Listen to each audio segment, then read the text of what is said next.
Gracie has a friend round at the moment, so one of her boyfriends from school that she's known since nursery, so they're playing Xbox, so I thought I've got a few minutes to maybe get a bit of peace. It's easier with boys because there isn't the sort of toy thing as such, because she can play on the Xbox and it tends to be, while she's still being controlling and everything, it's less, there's less conflict than if they're like try and play with a Barbie or something. Like with girls, Gracie doesn't like anyone touching anything, therefore it's really difficult to have friends back.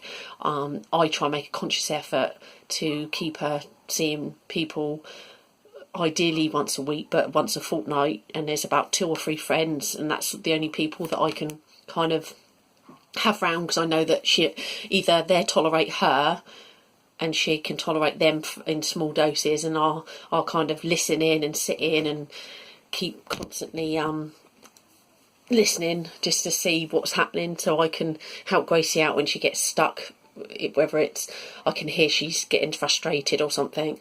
So I tend to find I'm constantly having to observe the environment, what's being said, what's happening, to sort of try and avoid anything escalating.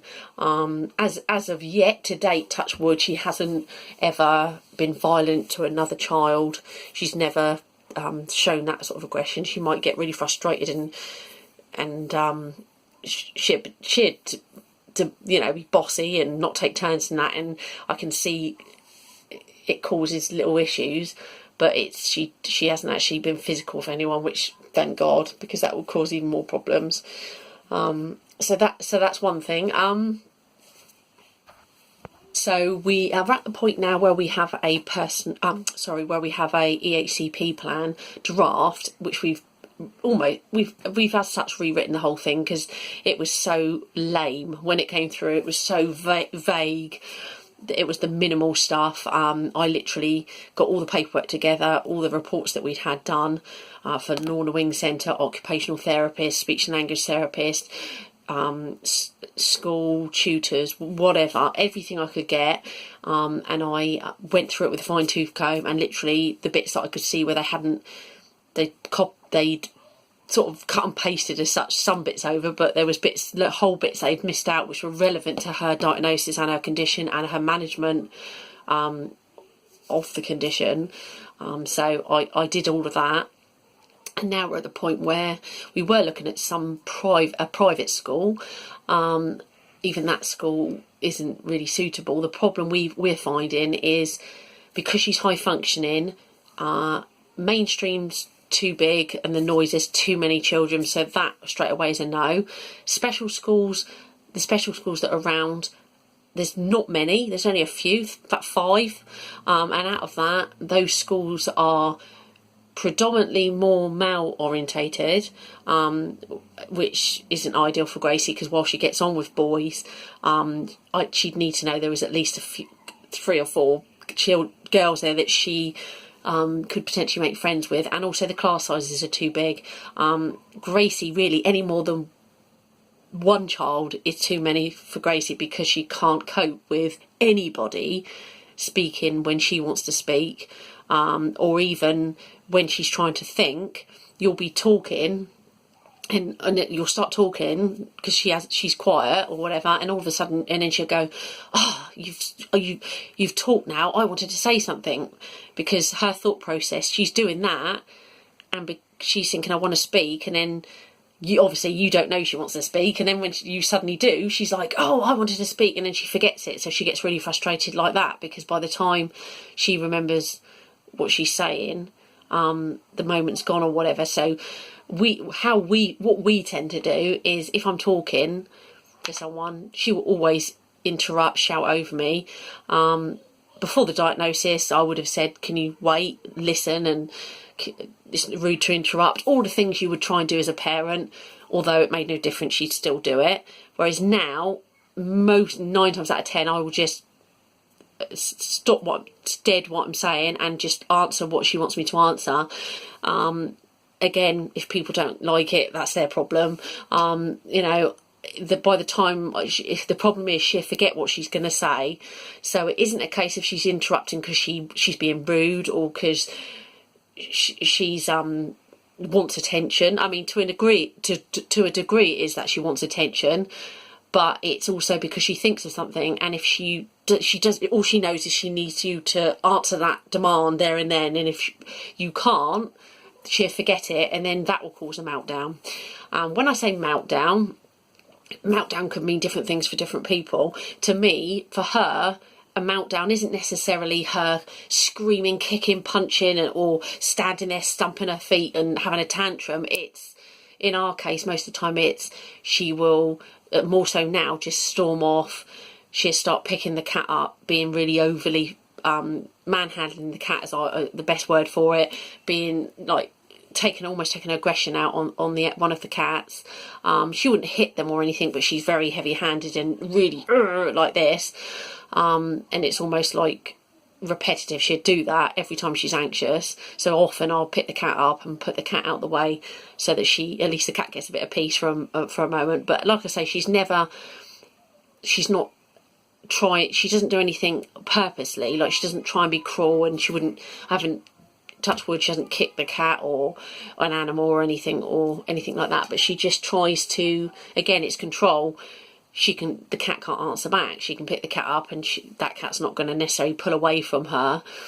So that becomes a bit of an obsession for her. We found a lot of people that have come round as well, professionals, the educational psychologist, which we were lucky that they again saw the demand avoidance from sitting here for an hour or two and her telling them what she was doing and when she was doing it. So again, that went in our favour again. She will, like, someone will come in the house, whether it's the tutor or her nan or a friend, and she will always shut the door. They go inside the room. She say either come here, come with me, come up here, come on then, and it's all commands.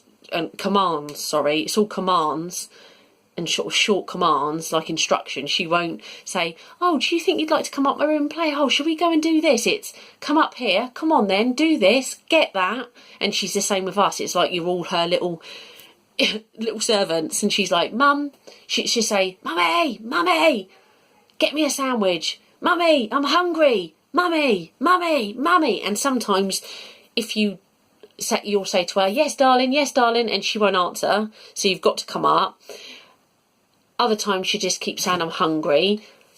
Quite often she is hungry. Other times you'll make her food and she will just leave it. So it's almost like she's done it just because she wanted to get control and get your attention and feel that she was controlling what you were doing. That tends to happen a lot if someone's round, like a tutor.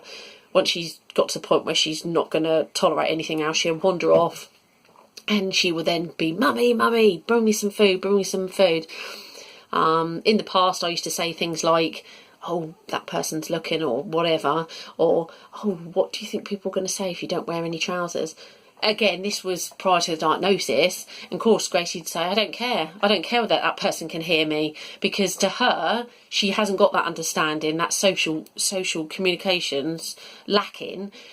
She doesn't see a problem with her going out with hair hanging in grease and clothes dirty or whatever, because the average child would say, you'd say, oh well, you're going to feel silly if everyone else is wearing a uniform and you're not, and they'd go, yeah, and eventually they might say, oh, I don't want to wear a uniform, but then they would actually put it on. So they might try it on, but with PDA and obviously with Gracie, it doesn't bother her. I've had people say to me, oh yeah, but you know, she'll soon do it if she thinks she's going to be left out, or she'll soon do it if she's going to feel like she's the odd one out. No, that doesn't work. It doesn't affect Gracie like that. Part of her autism is that she does have a lack of understanding. She does sometimes, often, she can be to a degree sympathetic, but there's no depth to it. She doesn't understand. She can't regulate her emotions. She will go over and over and over things and get really emotional. Like if something happens that makes her anxious, she will bring something up. Like over the last sort of 5 years, we've lost cats because we've had cats for years and they were old. So unfortunately, it was a time where it was literally we lost two in the space of a couple of months, and then there was the following year, and Gracie, you know, couldn't, whereas the average child might just be upset, or okay, other kids would say, oh, anyway, can we get another one or whatever.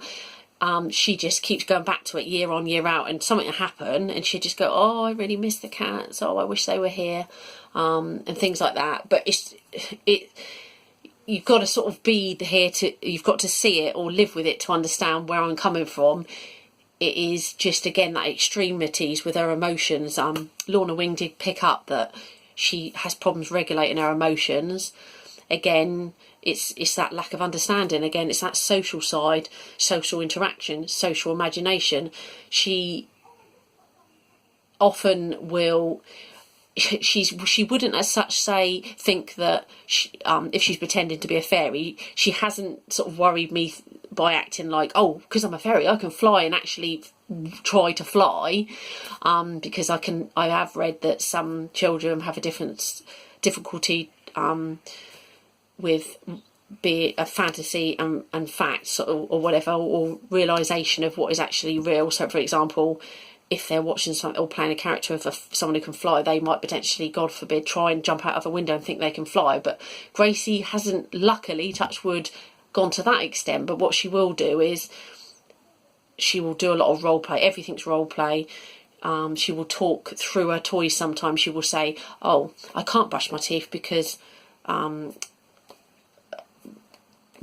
bear doesn't want me to. Or she'll say about the cat, she'll say, oh, the cat doesn't want me to get dressed today. I don't think she wants me to. Oh, look at me if you do, and look away if you don't, to the cat. So, and she really believes that. And if the cat does the opposite to what she was expecting, like say she says, look at me if you want me to not get dressed today, and he does, she'll say, oh no, I meant look away, and she'll change it. In other words, whatever it is, she will change it to suit herself. The goalposts get changed over and over again.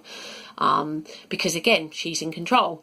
It's all about her being in control, and it is exhausting, it is draining. There's times when I think, oh my God, I'm overwhelmed with this. This is, you know, as a mum, you want to look after your children. You want them to be clean, you want them to be happy, you want them to be healthy, and it goes against everything that you feel when you see that she's not washing, or she goes out and maybe looks untidy, and you just want to say, oh, I want to wash your hair and I want to do this, but it's really hard, because that then goes in your mind, and you feel you can't even, the natural nurturing feelings you have as a mum or as a parent, you can't do that.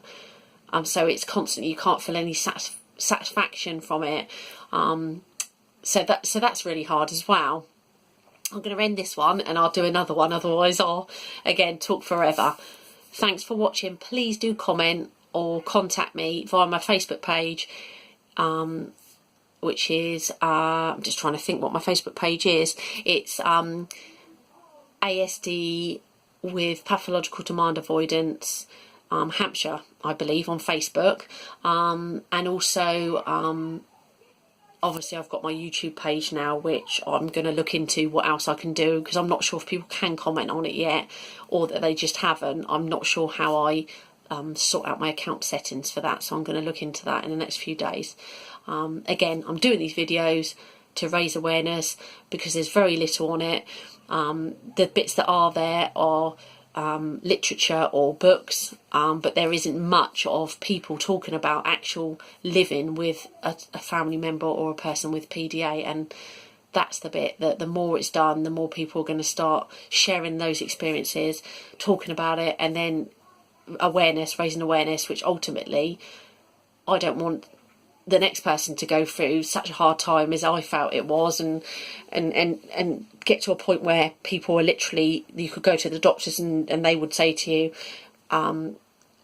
we can refer you, or without feeling that like you're the bad parent, or that you've got to convince them that there is an issue, and it's all wrong. But that's why I'm doing these videos. So anyway, I'll end the video there and I'll do another one later on.